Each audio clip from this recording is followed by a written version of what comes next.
계속해서 설명을 하겠습니다. 예, 타이머 계속 돌아가고 있네요. 자, 마찬가지죠. 그러니까 규범 운명의 본질이 뭐냐, 그 다음에 어떤 식으로 정당화하느냐, 이 두 가지 문제인데, 바이어는 이제 이래 보는 거죠. 나는 무엇을 할 것인가, 이런 실천적 문제죠. 예, 물음은 그 뜻이 뭐냐, 내가 할 수 있는 최선의 행동은 무엇인가라는 것과 같은 뜻이라는 거죠. 그러면은 여기서 또 이게 되잖아요. 최선의 행동 맞잖아요. 뭐 최선의 행동이냐? 그럼 최선의 근거로 뒷받침되는 행동이 최선의 행위다라는 거죠. 예. 요게 여러분들 조금 이제 우리가 이제 흔히 생각하는 최선의 행동하고 조금 다른 거죠. 왜냐하면은 그냥 무조건 나한테 이익이 많이 되거나 아니면은 뭡니까? 가장 그 피해를 적게 보는 행동이 최선이라든지 아니면은 가장 이익을 많이 보는 행동이 최선이라든지 이렇게 바로 정의가 되는 것이 아니고 이게 중요하죠. 그러니까 정당화가 제일 잘 되는 거, 예, 그 말이죠. 예. 최선의 근거라는 것은 최선의 근거로 뒷받침했다는 얘기는 그 정당화가 가장 잘 된 것 이런 뜻이잖아요. 예. 그러니까 하나의 최선 행동이 무엇인가라는 것에 대한 이제 논증을 구성할 수 있는데 그 중에서 이제 가장 최선의 논증이다라는 얘기가 되겠습니다. 자, 그럼 여기서 이제 중요한 게 또 요 숙고하고 협의라는 얘기죠. 예. 요게 또 중요해요. 근데 이 숙고나 협의를 여러분들 여기서 똑같은 의미로 보시면 좀 곤란합니다. 그러니까 숙고라는 것은 개개인이 하는 게 숙고고요. 예. 따져보는 것이죠. 예. 주장과 이유의 관계라든지 이유가 뭐냐라는 걸 따져보는 것이고, 협의라는 것은 좀 어렵게 말하면 이제 간주관적인 관계, 예. 서로 협의라는 거죠. 예. 그 말인 것이죠. 자, 그러면은 요렇게 이어지죠. 그러니까 요 말의 뜻은 요거고, 그럼 여기서 최선의 행동이라는 것은 최선의 근거를 찾는 거고, 그럼 최선의 근거를 찾기 위해서 뭘 해야 되느냐? 숙고나 협의가 필요하다는 거죠. 그러면 여기서 이제 협의도 두 가지 단계로 나눕니다. 하나는 사실을 고려해서 그 중요성을 정의하는 것이고요. 예. 그러니까 이제 최선의 근거를 찾는 거죠. 최선의 근거를 찾을 때 사실을 고려해서 그것이 얼마나 중요한지를 규정한 다음에 두 번째로는 그렇게 된 근거의 중요성을 평가한다. 아니, 왜냐하면 최선의 근거라는 얘기는 쉽게 말하면 여러 가지 근거들 중에서 그 중에서 최선이라는 뜻이기 때문에, 맞죠? 첫 번째로는 예를 들어서 A, B, C 이렇게 선택지가 있으면 그러면 이제 중요성을 정의한다는 얘기는 그것이 이제 예를 들면은 얼마만큼 A, B, C라는 게 예를 들어서 그냥 뭐 그 가치라고 합시다. 그러면 ABC 중에 ABC의 가치 순위를 매기려면은 일단 가치를 정해야 되잖아요. 자, 그러면 A는 10, B는 50, C는 100 이런 식으로. 그 말입니다. 일단은 그렇게 중요성을 정의를 해야지만이 뭡니까? 그 다음에 중요성을 평가한다는 얘기는 순위를 매겨야죠. 순위를. 왜냐하면 최선의 근거를 찾아야 되니까. 자, 그 말입니다. 자, 그럼 그 다음에 나오죠. 그럼 A를 행해야 하는 근거답으로 A를 행하지 말아야 하는 근거. 자, 이 말은 뭐냐면은 우리가 이제 근거들의 가치를 매기고, 그럼 가치가 매겨지면 이제 순위가 정해지는 거죠. 근데 이제 우리가 일반적으로 이렇게 숙고나 특히 협의를 하다 보면 그 근거라는 게 이런 거잖아요. 행해야 되는 근거도 있고, 그렇죠?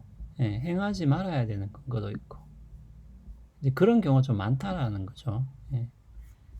그러면 이제 이 가운데서 어떤 게 최선인지를 판단해야 되죠. 그렇죠. 예. 그래서 여기서 중요한 게 어떤 것이 최선인지 판단하는 규칙이 우선순위 규칙이라고 하는 거죠. 예. 그러니까 아까 이야기했다시피 예를 들면 우선순위 규칙이라는 것이 우리가 어떤 양적으로 가치를 부여해서 그 양이 많은 것에 따라서 순위를 매긴다 하는 게 우선순위 규칙이 될 수 있잖아요. 근데 우선순위 규칙이라는 게 반드시 그렇게 되어야지 되는 것은 아니죠. 제가 이제 하나의 예를 든 거죠. 그러니까 다를 수도 있겠죠. 예를 들면은 그렇게 숫자를 부여할 수가 없는 경우도 있을 수가 있는 것이고, 예, 그렇기 때문에 여러 가지 근거가 있을 때 그 중에서 어떤 게 최선인지를 판단하는 규칙이 필요하죠. 필요하죠. 왜냐하면 최선의 행동이라는 것은 최선의 근거로 뒷받침되는 행동이기 때문에. 그래서 우선순위 규칙이라는 게 필요하다라는 거죠. 그래서 도덕적 관점이라는 것은 규칙들과 기준 요건들로 규정이 된다. 그래서 이제 규칙에 따라서 승인될 수 있는 도덕적 판단은 참이라고 말할 수 있다. 이렇게 되는 거죠. 예. 그러면 이제 어떤 규칙이나 기준 요건이 있느냐, 이 문제가 이제 생기게 되겠죠. 예. 그러니까 이제 이거는 이 말은 사실은 이제 위의 말을 다시 바꿔서 쓴 거라고 보시면 되겠습니다. 예. 그러니까 이 무엇을 할 것인가라는 것은 최선의 행동이 무엇인가라는 물음과 같은 것이고, 그럼 최선의 행동을 찾으려면은 최선의 근거를 찾아야 되는 것이겠죠. 예. 그러면 이 최선의 근거를 찾기 위해서는 결과적으로는 우선순위 규칙이라는 게 있어야 된다는 거죠. 예.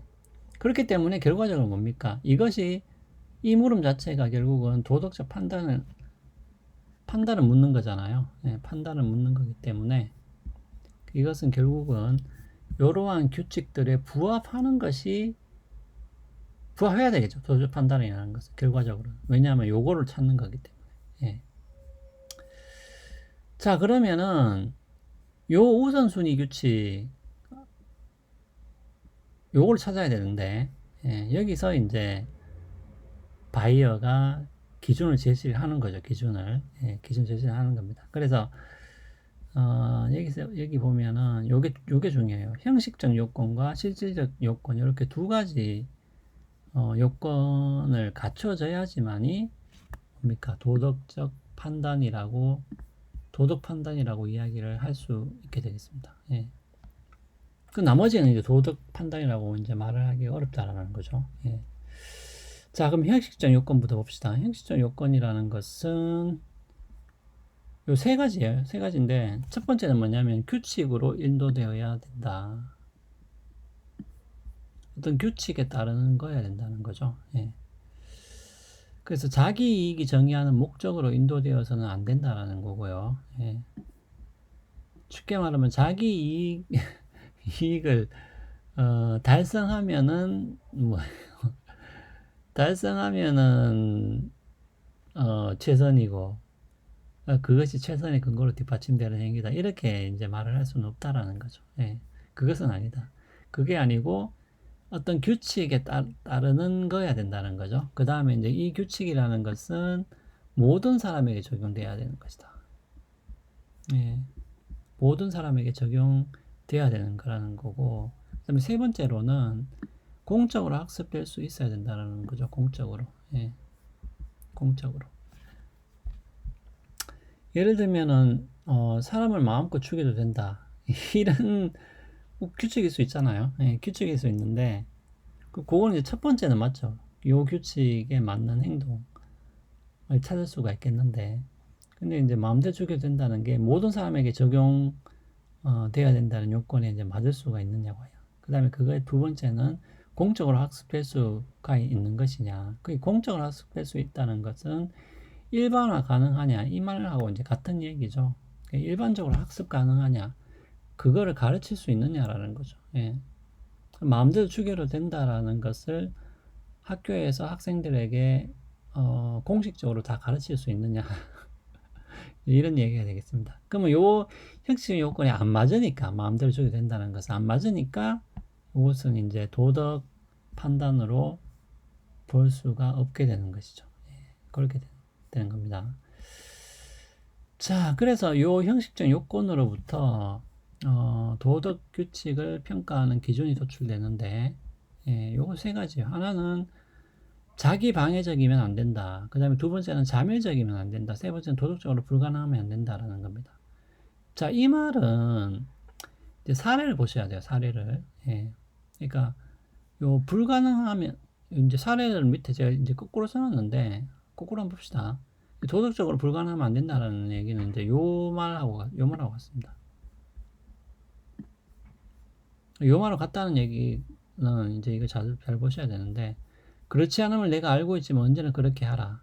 요거는 뭡니까? 불가능하죠, 도덕적으로. 예. 그러니까 요런 도덕 규칙은 이게 도덕 규칙이 아니라는 얘기입니다. 예.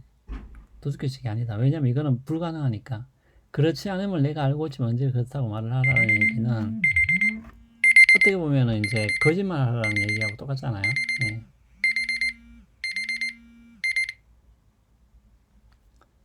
그렇죠. 예. 예.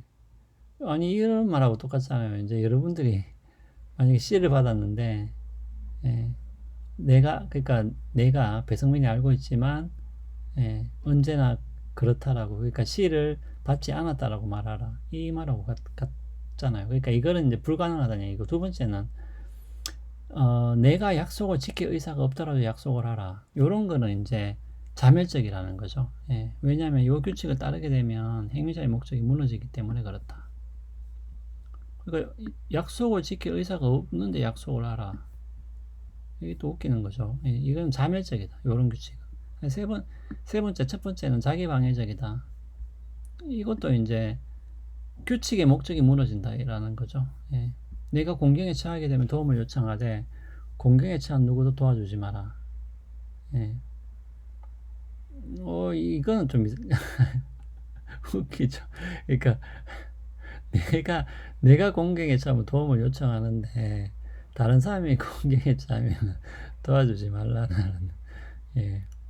아니 그러면 이렇게 되면은 나도 도움을 못 받잖아요. 맞죠? 이 규칙의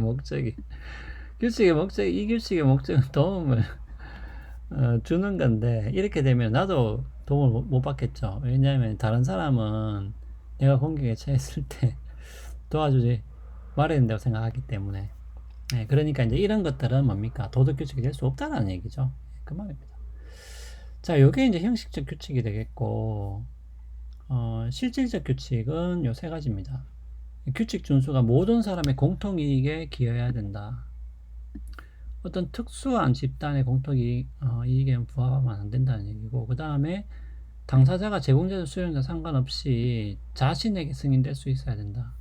그러니까 자기에는 그게 내로남불이죠. 그러니까 내한테는 적용이 안 돼도 상관없고 남한테만 적용돼야 된다. 이제 이 말인데, 이제 그렇게 하면 안 된다는 얘기고, 그 다음에 이제 마지막으로 요거죠. 일반적으로 시행된 요 말은 이것이 보편화되었을 때 나쁜 결과가 초래되면은 그거는 이제 하면 안 된다라는 얘기입니다. 그러니까 이러한 요건을 갖추었냐 갖추어지지 않았냐라는 것으로 이제 요 도덕 판단을 심사할 수 있다는, 아니면 도덕 규칙을 심사할 수 있다는 얘기죠. 자, 그러면은 조금 더 있는데 바로 이어서 설명하도록 하겠습니다.